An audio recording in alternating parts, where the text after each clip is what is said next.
Thank you, Mr. Chair. Mr. Wise, back to you. Back to my previous question. Has the cost of your housing increased? Yes, it has.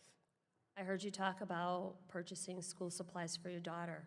Has the cost of those supplies increased? Yes, they have over the years. Has the cost of food increased? Definitely.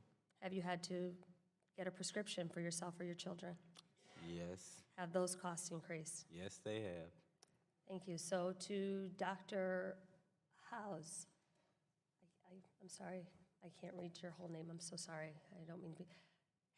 When you talk about corporations and the effect that this will have on the economy, have corporations stalled their price increases to wait for people who are living in poverty under minimum wage to catch up?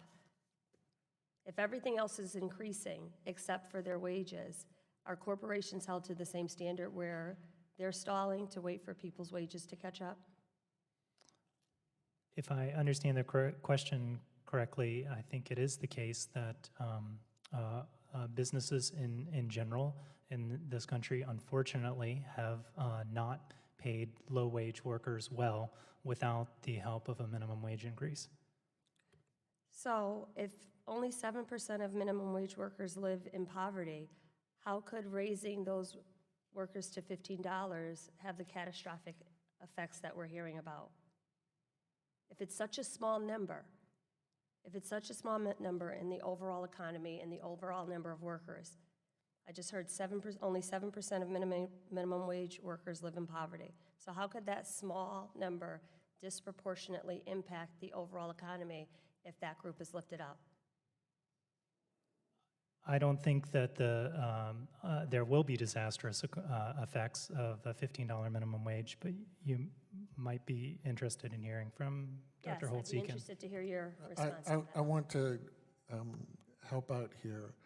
In 1966, when we expanded coverage for the minimum wage, suddenly 20% of the American workforce suddenly had coverage and protection, which means this is a bigger experiment than what you're talking about right now and when you think about what we did.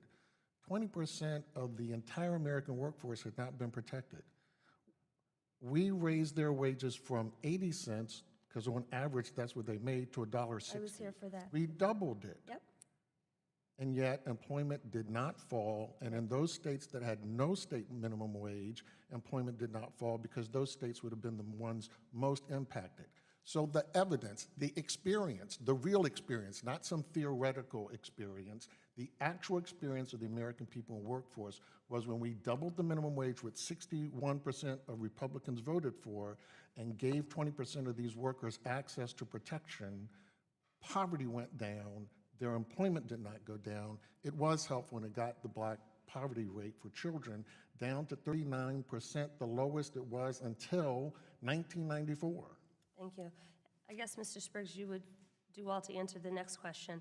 When we talk about the improvement in the economy and the jobs numbers goes up, every month we hear about all of the people who have entered the workforce. Does this include minimum wage workers around the country? Yes, it does. So that number, although we're talking about more people are employed, does not accurately reflect an increase in living conditions, our communities improving, because although people are employed, it does not sound like they are at a livable wage. That's correct, and increasingly it has been difficult for us to deliver lower poverty levels simply from higher levels of employment and from economic growth. When we disconnected the minimum wage from a living wage, and you look at the poverty, this is why it took from 1969 to the 1990s to get black child poverty back down below the level it was in 1969. And thank you so much. And I guess the last thing I would say is, with all due respect, the fact that you don't know how much you make or what that translates to over a specific amount of time is more telling than anything else you could ever say, because I bet you every single person in this galley knows exactly how much they make.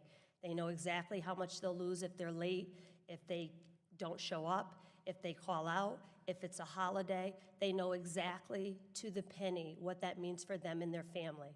I have been them, I know what that feels like, and that should be all you need to know.